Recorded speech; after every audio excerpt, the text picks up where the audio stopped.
Buffer solution समझने के लिए, बफर सॉल्यूशन के न्यूमेरिकल समझने के लिए थोड़ा बहुत आइडिया होना चाहिए what is buffer solution, which maintain its pH fairly constant on the addition of a small amount of acid और बेस। अगर एक सॉल्यूशन है, उसके बफर सॉल्यूशन है वो, अगर हमने उसमें थोड़ा बहुत एसिड या बेस डाल दिया तो उसकी पीएच जो है वो मेंटेन रहती है, उसमें चेंज नहीं आता। In other words, a buffer solution resist a pH in its resist a change in its pH. यानी स्मॉल अमाउंट ऑफ पीएच में बहुत ही थोड़ी सी तब्दीली आती है, लेकिन वो कोशिश ये करता है कि उसकी पीएच मेंटेन रहे। अच्छा, अब हमारे पास दो किस्म के बफर सॉल्यूशन होते हैं, एसिडिक बफर होता है और एक बेसिक बफर होता है। एसिडिक बफर में क्या होता है कि हमारे पास एसिटिक एसिड, वीक एसिड होता है और उसी का एक हमारे पास सॉल्ट होता है। वीक एसिड में कॉमन आइन जो है एसीटेट आइन है, उसका सॉल्ट है। ठीक है, अब इसके अंदर अगर हम एसिड डालेंगे तो एसिड से जो तब्दीली आएगी, एसिड या बेस डालेंगे तो इसकी पीएच मेंटेन रहेगी। तो क्योंकि ये यहाँ पर हमारे पास सोडियम हाइड्रोक्साइड डालने की वजह से, स्ट्रॉन्ग बेस की वजह से आया है, और ये एक्चुअली हमारे पास एसिड जो है वो वीक एसिड है और उसमें एसीटेट आइन आया है, तो इसको हम एसिड बफर कहेंगे। बेसिक बफर में क्योंकि हमारे पास अमोनियम हाइड्रोक्साइड एक वीक बेस है, इसका जो कैटाइन है वो यहाँ पे आ रहा है और इसमें हमने स्ट्रॉन्ग एसिड HCl डाला है ताकि वो क्लोराइड आना जाए, तो ये सॉल्ट बना है। तो ये हमारे पास मेनली बना है वीक बेस से, तो इसको बेसिक बफर कहेंगे। और ये एसिड से बना है, इसलिए इसको एसिडिक बफर कहेंगे। अब एसिडिक बफर में अगर हम एसीटेट आइन को, जो कि वीक एसिड है, आयोनाइज करें तो हम देखते हैं कि वो H+ आइन और एसीटेट आइन में ब्रेक हो जाता है। अच्छा, उसके बाद हमारे पास सोडियम एसीटेट क्योंकि स्ट्रॉन्ग है तो ये कम्प्लीटली आयोनाइज हो जाएगा। ठीक है, अब कम्प्लीटली आयोनाइज होने की वजह से हम देख रहे हैं कि एसीटेट आइन की तो कंसनट्रेशन बढ़ गई। ठीक है, अब इसमें अगर हम इस बफर सॉल्यूशन के अंदर, ये जो हमारे पास पूरा बफर सॉल्यूशन आया है, इसमें अगर हम एसिड डाल दें, एसिड डालने से क्या हो जाएगा, H+ आइन की कंसनट्रेशन बढ़ जाएगी। H+ आइन की कंसनट्रेशन बढ़ जाएगी और दूसरी बात ये होगी कि ये एसिटिक एसिड अनआयोनाइज मॉलिक्यूल में कन्वर्ट होने लगेगा, तो एसीटेट आइन कम हो जाएगा। तो बफर सॉल्यूशन की जो पीएच है वो 4.7 से 4.74 से कम होकर कितनी हो जाएगी, 4.66 हो जाएगी। फिर इसी बफर के अंदर, सॉल्यूशन के अंदर अगर हम बेस डाल दें, बेस डालने से क्या होगा, OH आइन आ जाएंगे। OH आइन इस H+ आइन से मिलके क्या बना लेंगे, वाटर बना लेंगे।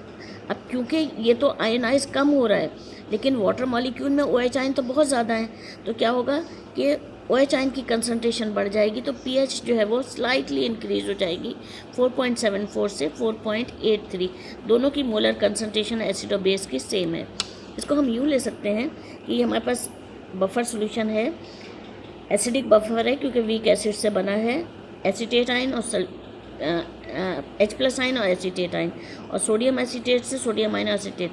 जब हमने इसमें एसिड डाला तो ये अनआयोनाइज मॉलिक्यूल एसीटेट आइन में कन्वर्ट हो गया, यानी इक्विलिब्रियम शिफ्ट हो गया राइट साइड पे।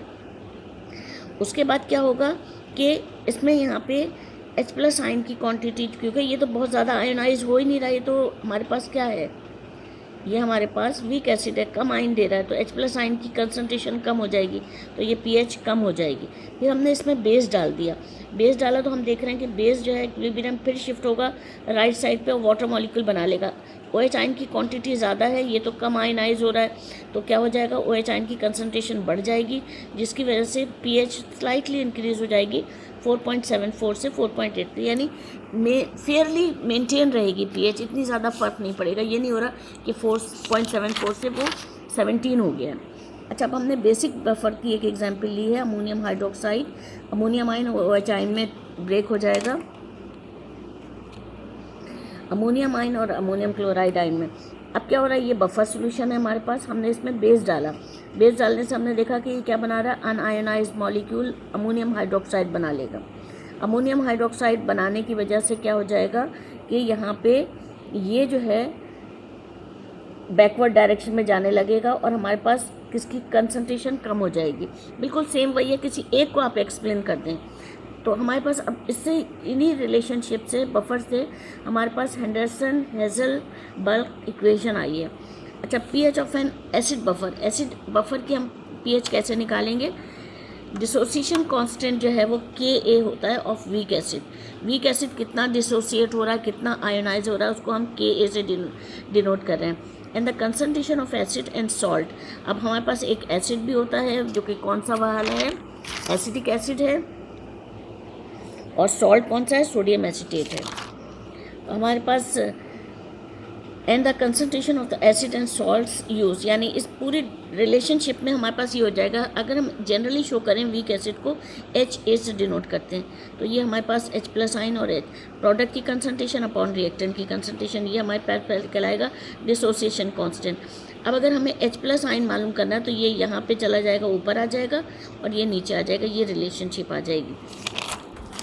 अब उसके बाद हमारे पास इसी रिलेशनशिप में हम क्या करेंगे, यहीं से मैं अब डायरेक्ट बता रही हूँ कि बोथ साइड पे हम माइनस लॉग ले लेंगे। तो यहाँ पे लेंगे तो क्या हो जाएगा, माइनस लॉग H+ आइन की concentration minus log Ka minus log acid upon base salt, acid upon salt, ठीक है। माइनस पी लॉग H+ आइन किसके बराबर होता है, pH के इक्वल होता है, और माइनस लॉग A जो है वो किसके इक्वल होता है, pKa के होता है इक्वल। अब हम यहाँ पुट कर देंगे इनकी वैल्यूज़, तो pH is equal to pK, और ये जो नेगेटिव साइन है ये पॉजिटिव में कन्वर्ट हो जाएगा जब सॉल्ट ऊपर आ जाएगा और एसिड नीचे चला जाएगा, इन्वर्स हो जाएगा, प्लस ये। This relationship is called Henderson Hasselbalch equation, ठीक है। अच्छा, इसी तरह यहाँ पे ये वाली चीज़ बताई हुई थी डिसोसिएशन की, ये इतना कोई ज़्यादा ज़रूरी नहीं, आप लोग क्योंकि ये याद कर चुकी होंगी इसलिए मैंने इसको थोड़ा सा बस बता दिया है आप लोगों को। अच्छा, अब एक चीज़ है कि इसकी सिग्निफिकेंस क्या है। इसी तरह POH अगर हमें बेसिक बफर का निकालना होगा तो PH की बजाय POH हो जाएगा, Ka की बजाय डिसोसिएशन कांस्टेंट फॉर बेस हो जाएगा, ये B है,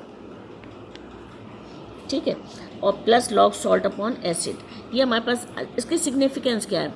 अगर हमें pH और pKa मालूम हो तो हम क्या निकाल सकते हैं, या अगर हमें pH हम निकाल सकते हैं किसी भी बफर सॉल्यूशन की, pH हम फाइंड कर सकते हैं, पीछे हमने pH किया था, यहाँ पे ले आती हूँ मैं।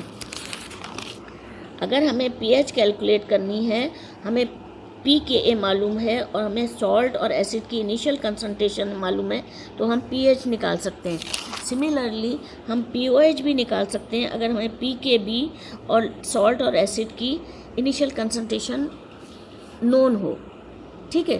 फिर उसके बाद हमारे पास अगर हमारे पास pH भी हमारे पास आ जाती है तो 14 माइनस POH के फार्मूले से हम इसको निकाल सकते हैं। आपको पता होगा pH प्लस POH जो है वो इक्वल होता है 14 के, तो हम इस फार्मूले से, ये सिग्निफिकेंस है, तो हम pH POH वगैरह कैलकुलेट कर सकते हैं। ये हो गया। अब मैं न्यूमेरिकल करवाऊंगी।